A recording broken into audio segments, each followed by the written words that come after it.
नमस्कार दोस्तों, आप सभी का स्वागत है मेरे YouTube channel the updated youth पर।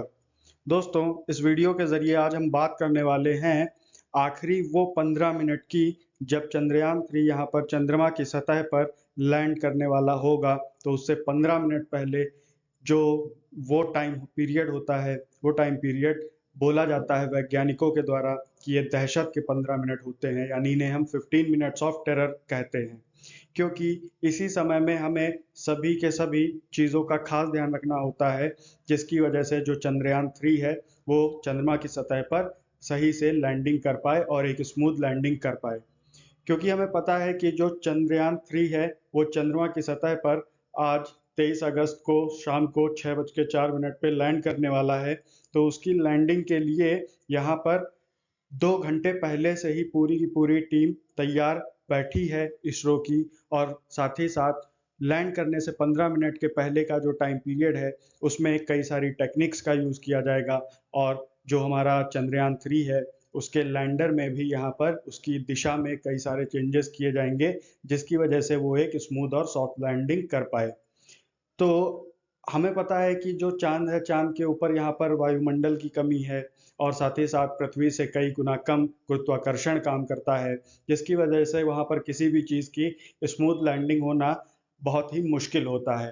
तो उसी चीज़ को ध्यान में रखते हुए यहाँ पर कई सारी टेक्निक्स को तैयार किया गया है, कई सारे यहाँ पर नेविगेशन सिस्टम को लॉन्च किया गया है, जिसके ज़रिए जो चंद्रयान 3 है वो चंद्रमा की सतह पर स्मूथ लैंडिंग करेगा। तो दोस्तों, इस वीडियो के ज़रिए हमें ये समझना है कि वो हमारे 15 मिनट्स ऑफ टेरर क्या होते हैं, उन 15 मिनट में क्या-क्या होता है, जिसकी वजह से इतनी ज़्यादा टेंशन आ जाती है वैज्ञानिकों के ऊपर। इससे पहले हम ये जानते हैं कि ये जो चंद्रयान 3 है, ये क्या है? तो चंद्रयान 3 दोस्तों मिशन चंद्रयान 2 का ही अगला चरण है, जो चंद्रमा की सतह पर उतरेगा और चंद्रमा की सतह का परीक्षण करेगा। इसमें एक प्रोपल्शन मॉड्यूल है, एक लैंडर है और एक रोवर है। और चंद्रयान 3 का फोकस चंद्रमा की सतह पर सुरक्षित लैंडिंग करने का है।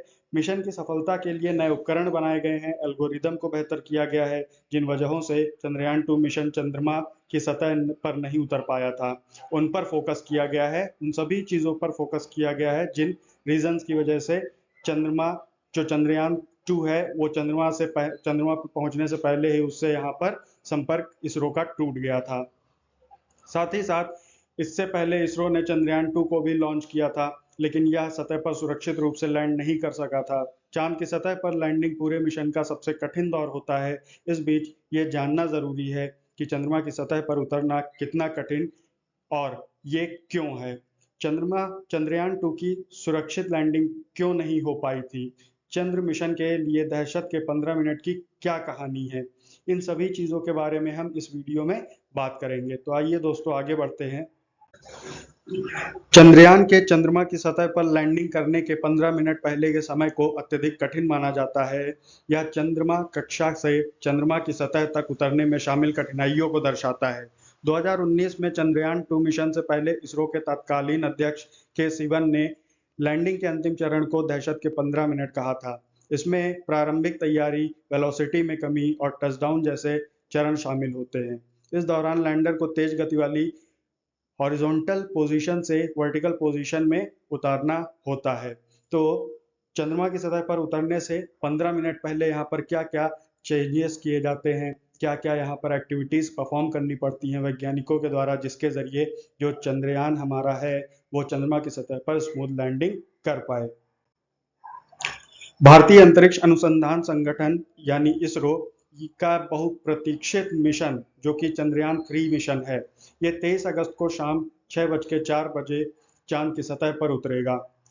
लैंडिंग के लिए निर्धारित समय से ठीक 2 घंटे पहले लैंडर के लिए अनुकूल परिस्थितियों को पहचाना जाएगा और यान को उतारने या ना उतारने पर अंतिम निर्णय होगा। अगर यह 23 अगस्त को लैंड नहीं कराया गया तो फिर इसे 27 अगस्त को भी सतह पर उतारा जा सकता है। यानी अगर यहाँ पर सभी की सभी चीज़ें ठीक रहती हैं तो 23 अगस्त 2023 को ही लैंडिंग करा दी जाएगी, अदरवाइज इसकी लैंडिंग फिर 27 अगस्त 2023 को कराई जाएगी।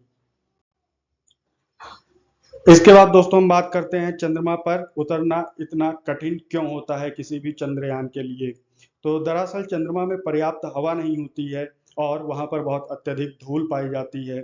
जब चंद्रमा या मंगल पर कोई अंतरिक्ष यान उतरता है तो उसे धीमा करना पड़ता है ताकि उसके लक्ष्य का गुरुत्वाकर्षण उसे अंदर खींच सके, क्योंकि जब यहाँ पृथ्वी से हमारा चंद्रयान जाता है स्पेस में और स्पेस से जब बढ़ता है चंद्रमा की तरफ, तो चंद्रमा की कक्षा से होते हुए वो बहुत ज़्यादा स्पीड में होता है और बहुत ज़्यादा स्पीड में होने की वजह से जब वो चंद्रमा के ऊपर लैंड करेगा तो उसकी वजह से उसकी स्मूथ लैंडिंग नहीं हो पाएगी। इसलिए यहाँ पर उसकी जो गति है उसको काफ़ी ज़्यादा धीमा करने की कोशिश की जाती है ताकि एक स्मूथ लैंडिंग हो सके। पृथ्वी और कुछ हद तक मंगल के साथ सबसे बड़ी शुरुआती चुनौती ग्रह का वातावरण होती है। जब कोई वाहन अंतरिक्ष के निर्वात को छोड़कर गैस की एक बड़ी दीवार से टकराता है तो टक्कर से बहुत अधिक ऊष्मा ऊर्जा उत्पन्न होती है। इसलिए पृथ्वी पर लौटने वाले या मंगल ग्रह पर उतरने वाले अंतरिक्ष यान खुद को बचाने के लिए हीट शील्डिंग ले जाते हैं, लेकिन वायुमंडल में प्रवेश करने के बाद वे खुद को सावधानी पूर्वक धीमा करने के लिए पैराशूट का उपयोग कर सकते हैं। क्योंकि चंद्रमा पर बमुश्किल ही वायुमंडल पाया जाता है, इसलिए वहां पर पैराशूट का कोई विकल्प बचता नहीं है। जब गर्मी से बचाव की बात आती है तो यह सुविधाजनक है क्योंकि वाहन को अतिरिक्त वजन उठाने की आवश्यकता नहीं होती है, लेकिन इसे धीमा करने और लैंडिंग को रोकने के लिए अपने इंजनों का उपयोग करने में सक्षम होने की आवश्यकता है। इसका मतलब यह भी है कि ईंधन के सीमित भंडार गलती के लिए बहुत कम गुंजाइश रखते हैं। पर्याप्त ईंधन के साथ दूसरी चिंता सामने आती है। चंद्रमा की सतह रेगोलिथ नामक सामग्री से ढकी हुई है। रेगोलिथ धूल, चट्टान और कांच के टुकड़ों का मिश्रण है। मतलब चंद्रमा के ऊपर जो धूल है उसको रेगोलिथ के नाम से जाना जाता है और ये धूल, चट्टान और कांच के टुकड़ों से मिलकर के बनी हुई है। इससे पहले जब चंद्रमा पर अपोलो मिशन किया गया था तो अपोलो मिशन के क्रू के दौरान एक चिंता ये भी थी कि एक बड़ा अंतरिक्ष यान सतह में डूब सकता है। क्यों? क्योंकि जो धूल होती है, धूल एक दलदल की तरह वहां पर दिखाई देती है, जिसकी वजह से ऐसा प्रतीत होता है कि जब लैंड करेंगे तो फिर वो पूरा का पूरा जो चंद्रयान है वो उसी धूल के दलदल में नीचे धंस भी सकता है, ऐसा माना जाता है। लेकिन अंतरिक्ष यात्रियों के सामने असली समस्या यह है कि धूल हर जगह जमा हो जाती है और काफी मात्रा में गुरुत्वाकर्षण इसे वहां पर रोके रखने में मदद करता है और यह लैंडिंग पर भी लागू होता है। जब कोई अंतरिक्ष यान उतर रहा होता है तो उसके रॉकेट थ्रस्टर्स धूल फेंकते हैं, क्योंकि जब रॉकेट को स्टार्ट किया जाता है तो वो नीचे की तरफ हवा फेंकते हैं और हवा फेंकने की वजह से जो धूल होती है वो धूल वहां से, यानी सतह पर जो धूल होगी वो उड़ने लगेगी और धूल उसके सेंसर को भी प्रभावित करते हैं। जो भी अंतरिक्ष यान पे सेंसर लगे होते हैं उनको भी प्रभावित करते हैं और यह गलती यान की गलत दिशा की ओर ले जाती है, जिससे एक सपाट लैंडिंग क्षेत्र गड्ढे में तब्दील हो जाता है, क्योंकि वहां से जब धूल उड़ेगी तो धूल के उड़ने के साथ साथ उस क्षेत्र में गड्ढा हो जाएगा।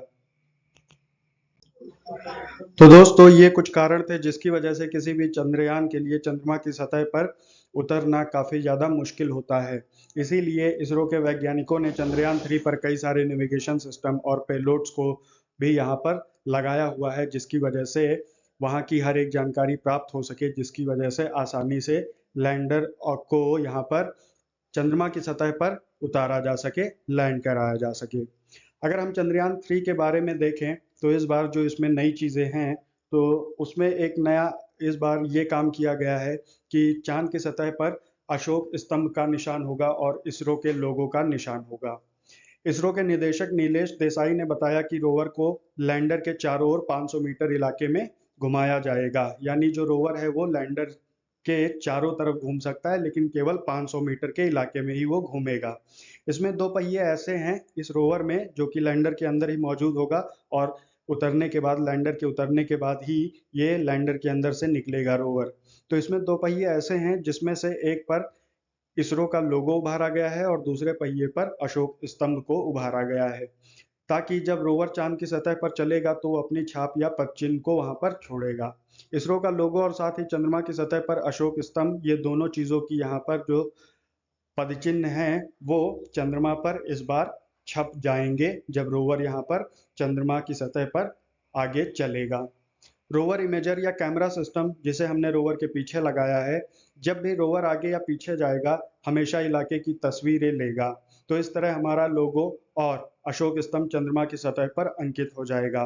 पिछली बार हमने चंद्रमा की सतह पर भारत का झंडा फहराया था। इस बार हमारे पास चंद्रमा की सतह पर इसरो का विशेष लोगो और अशोक स्तंभ उभरा हुआ होगा। ऐसा जो वहाँ के निदेशक हैं इसरो के, नीलेश देसाई जी, ऐसा उन्होंने बताया है।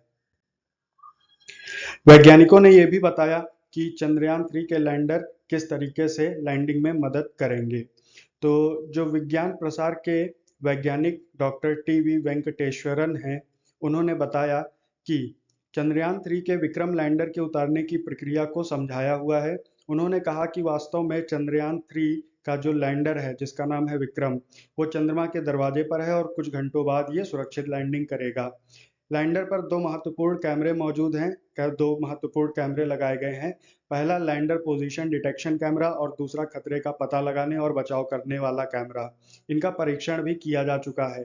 लैंडर पर लगा कैमरा वास्तव में नीचे चंद्रमा की सतह का एक स्नैपशॉट लेगा और ये एक तरफ रखेगा। उसकी तुलना चंद्रयान 2 की तस्वीरों से करेगा जो कि पहले से ही उसकी मेमोरी में फीड है।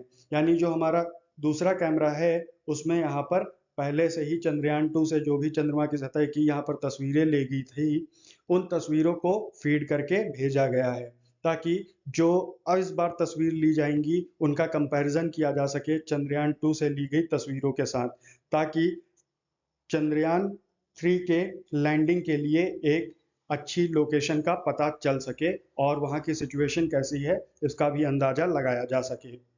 इसके बाद ये बताएगा कि यान की वर्तमान स्थिति क्या है। खतरा टालने वाला कैमरा वास्तव में लैंडर के ठीक नीचे चंद्रमा की सतह पर खतरों का पता लगाएगा। ये एक ऐसे स्थान की तलाश करेगा जो काफी हद तक समतल हो और यान को उस स्थान पर उतरने के लिए मार्गदर्शन करेगा। गति धीमी करने के लिए थ्रस्टर इंजनों की रेट्रो फायरिंग भी करनी होगी, यानी क्योंकि जो चंद्रयान है वो बहुत तेजी से चंद्रमा की सतह की तरफ बढ़ रहा है, तो उसकी स्पीड को कम करना होगा।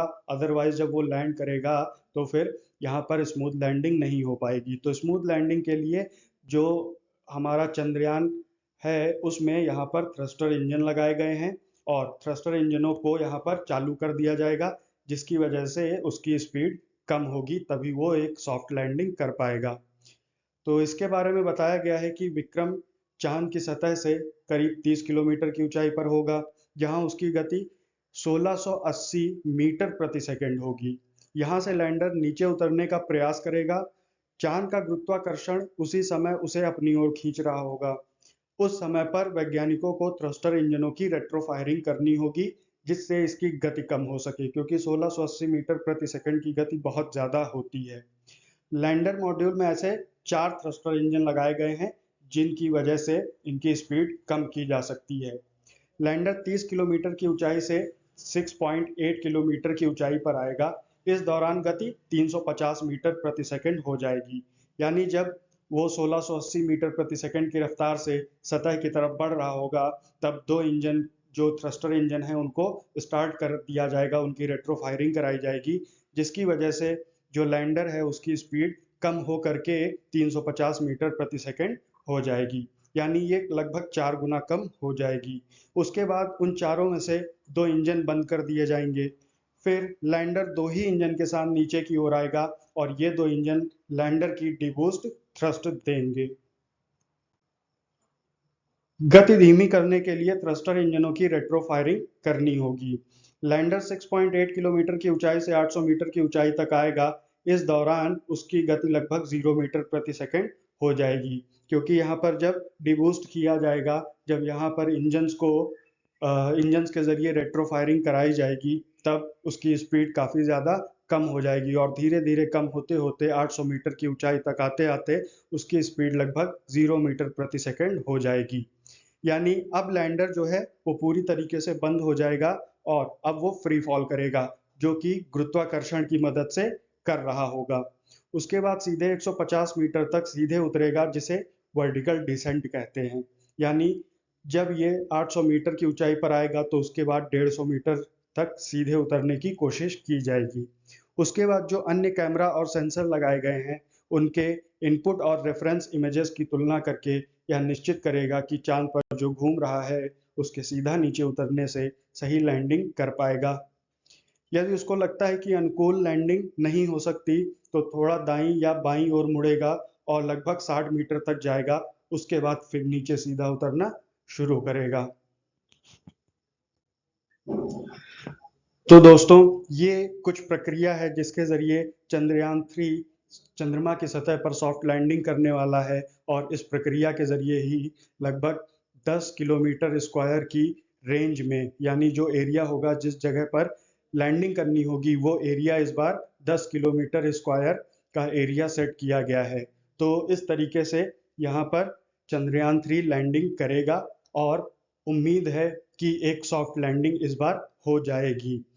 तो दोस्तों, आई होप कि इस वीडियो के ज़रिए आपको सभी बातें समझ में आ गई हों और क्या दिक्कतें हैं जिनकी वजह से चंद्रयान आसानी से लैंड नहीं कर सकते हैं अपने आप। तो आई होप दोस्तों इस वीडियो के ज़रिए सारी बातें आपको समझ में आ गई हों। Thank you.